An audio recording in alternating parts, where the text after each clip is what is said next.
I talked to someone, there's a 10-month break even. It makes all the sense in the world. I'm like, yes, you should refinance. And they go, let's wait. 6.125 is great. And it saves me $350 a month. But if I get down to 599, I'll save an extra $30. And the problem is you spend an extra 6 months paying an extra $370. That's $2,000 plus to save 30. If it does happen in 6 months and you save an extra 30, you go to 5.99. I'm like, how many 30s do you need to break even on the extra 2,000 you spent over the last 6 months? Nailed it. Folks, if you go back and watch 6-8 weeks ago, I told you, I warned you that a refinance boom was coming. Folks, we have seen refinances jump 175% year on year. Folks, we saw refinances jump 20% week on week, 20% week on week. This is not over. I do think it's kind of interesting because we've seen rates drop precipitously the last 6 weeks. The Fed comes out, whacks 50, rates go up, but yet demand is going on, folks. What is going on out there? We're going to talk to Matt, the mortgage guy. Dude, mortgage refinances up 175% year on year. Are you even sleeping anymore, or are you just working all the time? I'm working a lot, and I'm working a lot because I'm trying to give people good advice. It just because, rates have come down doesn't mean it's right for everybody. I'm having a lot of interesting conversations. That's what I kind of encourage people to do. If you're thinking about a refinance is, don't immediately jump in. Don't look at just your payment or just the rate. Look at some other stuff. What some people are looking at, Mike, and I've had a lot of these conversations, is they did a 1.0 buy down or a 2.1 buy down. And so that becomes even more complex of, well, I was 6.6, like was the end rate. I have 4.6 until next March, and then it goes to 5.6. So what's the rate going to need to be for it to make sense for me? Immediate savings, some recoup of some of that upfront paid, cost that the seller paid for it. So refinance is booming. Quite honestly, purchase applications are booming as well. Not because of rates specifically last week or this week, but in my opinion, because, that Fed cut was the greatest advertising piece anybody could ever think about. So thanks to the Fed, thanks to, CNBC and every news outlet that covered it, you guys did a great job of marketing for the real estate community. So realtors and lenders, send the Fed your donations for their marketing piece that they did, because you're right. Like, I feel that 175% increase year on year and 20% week on week. And I think that a lot of people are excited and they hear news, and so they're all reaching out at once. What is more likely to happen and what should happen is slowly but surely over the next 6 to 12 to 18 months, people are going to go from, interested and hey, let's take a look at it, to yes, it makes sense for your refinance. 11-month break even. Let's get this submitted and let's go. And that's not everybody right now, but everybody's calling because everybody wants to see if they can save. And so, yeah, if you want to talk to me and the team, I'm more than happy to. If you go to greatmortgagebroker.com, fill out the quick form.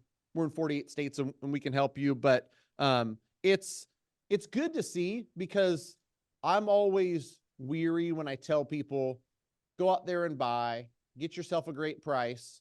You're likely going to be able to refinance later. And it wasn't that hard of a call, in my opinion, but still I was worried that, some people bought right at the edge, and this $300 a month savings, $350 a month that they're going to get from a refinance is something that is really going to allow them to breathe. And so it's, I actually have two concerns, because again, I've been in this game. I called it, right? Nailed it again. One of the reasons we're up 175%, let's just be clear, is we have bad actors in mortgage. In my opinion, we have bad actors. And what's a bad actor? Bad actor is somebody that likely sits in a call center, likely has automated emails going out saying, congratulations, the Fed cut rates. Rates are lower. And they fail to tell people, oh, by the way, rates are up since the Fed cut.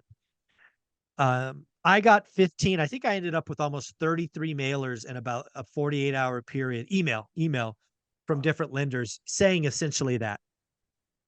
Where the bad actors come in is in where they literally talk somebody in to a refi that is bad for them financially. I don't know what the percentage is, but I know it's not zero. I fear it's greater than 25%. If we have 1 in 4 mortgages today that are a bad financial move for households, that's horrible. Some of these folks, if I'm right, are giving up the best asset they will ever own, which is a 2% 30-year mortgage. They're making financial decisions that are going to hurt them and hurt them soon. That makes me feel bad. Now, again, remember, if I'm right and 25% are bad, that still means 75% are good. There's lots of reasons to do a refi, rate and term, whatever. Lots of great reasons to do a refi, but there are lots of reasons where it's bad. So that's my first concern. The second concern I have is a lot of people are doing rate and term, but I suspect there are a lot of people doing cash out refis. And if we get back to the behavior of 03 and 04 and 05, where we start looking at our houses as ATMs, and we're just going back to the well every 24, every 30 months to take another 20 or 30 grand out of our house, dude, that eventually ends nasty when the party is over. So I have lots of concerns, even though I called it right. But again, you know, we're here. I think the mortgage industry has seen the bottom. Your depression is over. You've lost 50 to 60% of mortgage originators. So the ones that are left are going to feast. It's going to be like a buffet for you, which, congratulations, you survived. But man, I don't know how I feel about all this. It's going to be a while. Yeah, I think too, for some they're holding on by a thread. You're right. There's bad actors, and there's some people that like that sale, that deal submitted, that commission check outweighs them and cloudies their judgment, honestly, to be able to look at a situation and go, if this was me based on what I know, would I do it? And so that's what people need to hear. The people that should be refinancing today got a loan in the last 24 to 30 months, right? If That's fair. If you're, summer of 2022 really and later, you're likely in a great mortgage that you don't want to touch. And like your point as well, I talk to consumers all day, every day, Mike. Like, people are struggling. They're like, I make 110,000. It's near impossible for me to make ends meet. So now I've got 50 or 60,000 in credit card debt. I'm still having a lot of those conversations, and a quick fix feels good to the consumer. And quite honestly, like, a lot of us are used to just like doing things that serve us in the short term. Real estate and building wealth through real estate is a long-term play. And so you can't make a short-term decision that, because I talked to somebody yesterday, $50,000 in credit card debt that's at 28%. Oy. That's $14,000 a year, Mike, in interest. So that's over $1,000 a month in pure interest. And like, that's not the worst. And I fear, because, you have conversations. This is like a small sample of the bigger picture. There's a lot of people in that position. There's a lot of people. And so what they don't want to do is they've got a short-term need and they're in pain. Match that with somebody on the other side who's in a call center. They're pert near out of business, so they're in pain too, right? They need to make a sale and this person needs a fix. Like, that's going to result in two parties that are cloudy in their judgment and go, you know what? I know you've got a 2.75. Let's pull cash out. Yeah, your payment's going to go up $900, but you're paying $1,400 a month on your credit card payment. So really you're saving $500. Wrong answer, right? That what happens is you just put that $50,000 credit card debt and stretched it out over 30 years, and your mortgage is permanently increased by $900 versus home equity line of credit, a plan to pay that $50,000 off in the next 60 months. Something like that is what a true advisor is going to tell that person that's better for them in the long term. And so Just if you're a consumer, if you're looking at refinance, you have to have a conversation, and you have to have somebody on the other side that listens and goes, okay, based on your goals, what you're looking to do, and based on your current first mortgage, what interest rates currently are, and all of these things, here's what I recommend. I've done this for 10 years, Mike. And so if I've closed 15 or 1600 loans, I've probably looked at 30,000, was probably a low estimate. I can look at it, and my advice has always been the same. If this was me, if I had to make the decision on your behalf, if I was power of attorney for you and your finances, here's what I would do. And the best of us are going to give people great financial advice that's going to serve them not just short term, but long term. The worst of us, unfortunately, like you said, the bad actors, whatever it takes to get you to sign, to get this to the finish line, to get me a commission, that's what we should do. Yeah. Well, all I can do is continue to provide people that I know, trust, and respect, who personally have helped me. People that are willing to say, no, I won't do that loan. No, that's not good for you. Somebody that will look at a loan that maybe they've worked on others and say good or bad. And you are that guy for me on this channel.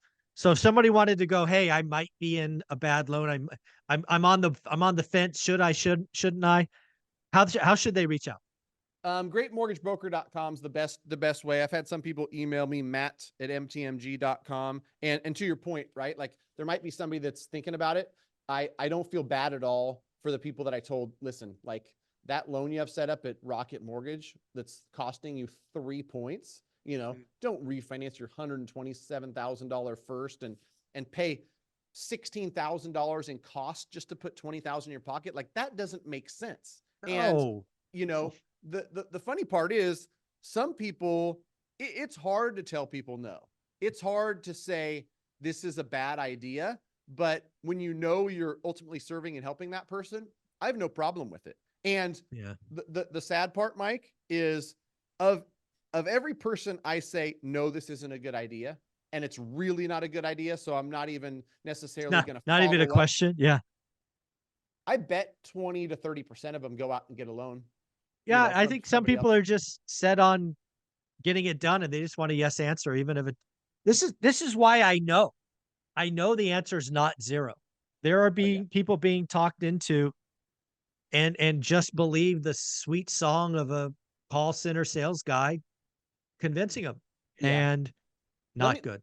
But before I forget too, because the action is up also on the purchase side. I'd love to get your guess, because I saw something a little bit, and now we'll switch from refinance to purchase. Okay. Like it's going to be interesting to see. There is an increase in purchase applications. There is an increase in the phone ringing. I'm not looking at data. I'm just looking, in my own business. Yep. I saw something scary yesterday.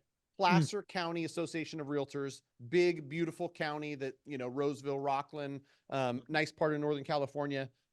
They get together and, thousands of realtors belong to that organization. A couple hundred meet every Tuesday. They get training, they discuss current events, and then they've got their quote unquote tour. And I've got this listing. Come check it out. I got this listing. You know how many houses were on tour yesterday? No. 3? Zero. And it doesn't mean there's no houses for sale in Placer County, but this group that gets together where there might be nothing to see, 10, there might be 15, 0 homes on tour. That scares me a little bit for buyers, because any injection of demand and this lower. Well, let me ask you this question. What do you think mortgage rates? Let me just ask you this way so it's easier. Do you think the 30-year mortgage, owner occupant, 20% down, great credit, right? Whatever. Mortgage Business Daily's quote. Do you think it's above or below 6% on January 1st? Above. Good answer. How about July 1st? July 1st, I think it's below. Yeah, I think that's where we're going to. I want to see rates. I would love rates in 2025 to be 5.8 or above. I fear will be 5.5 or below. So we'll see. I think, there's a lot of things that goes into that big soup to calculate what mortgage rates will be. But I think, you know, next summer, 5.5 to 5.75 is probably a good guesstimate. And here's the problem too. This is good information for people that are looking at refinance. Rates could stay flat for 4 months. Rates could for bounce sure. between 6% and 6.15 for 6 months straight. And so I'm talking to people, and I made a video on this, Mike, because it's a big mistake people are making. I talked to someone, there's a 10-month break even. It makes all the sense in the world. I'm like, yes, you should refinance. And they go, let's wait. 6.125 is great, and it saves me $350 a month. But if I get down to 5.99, I'll save an extra $30. And the problem is, you spend an extra 6 months paying an extra $370. That's $2,000 plus to save 30. If it does happen in 6 months and you save an extra 30, you go to 5.99. I'm like, how many 30s do you need to break even on the extra 2,000 you spent over the last 6 months? And so people, you know, it's the human psyche is hilarious. Yeah. Look at rates. They came from 7.5 to 6.15. Like they're going to go down further. Let's just wait. I swear to you, I've got to look this up, and I don't want to like make this guy feel bad, but I promise you I had a conversation with somebody who comes to mind, because in 2020 and 21, we must have talked every 2 weeks, and it was never enough. Oh, wait, I'm just going to wait, Matt. And I think it was a 20-year fixed. It was his goal for whatever reason. He wanted a 20-year fixed, and he wanted it like sub 2.5%.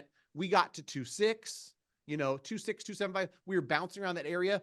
It was never good enough for him. And I'm pretty sure when I reached out in 2022 and I said, did you ever do anything? No. Like that dream is long gone. And what's that guy paid? You know, I think he was in a 399. He was in a 399 and he wanted to get to 2.5.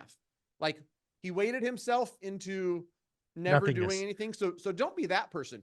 Don't be too quick to be sold and refinance. But when the refinance appears and somebody who you trust says 10-month break even, press play. Don't get greedy and want more. I love it. Where can somebody reach out to you to get this help, advice, and suggestions? Go to greatmortgagebroker.com, fill out the quick form. We are getting quick at getting back to you. Connor on my team is looking at that every single minute of every single day. I see them all. This one goes to Minnesota. This one goes to Florida. This one, you know, if it's California or Florida, I'm going to personally handle it. Other states, you know, we're going to get you connected immediately with somebody who can write a loan in that state. The last thing you want to do is talk to me for 10 minutes and then I go, okay, let me connect you with Connor. He can write your loan in Tennessee. Connected with the person on my team who I like and trust to handle you in the state you're in. So greatmortgagebroker.com. Awesome. Thanks, buddy.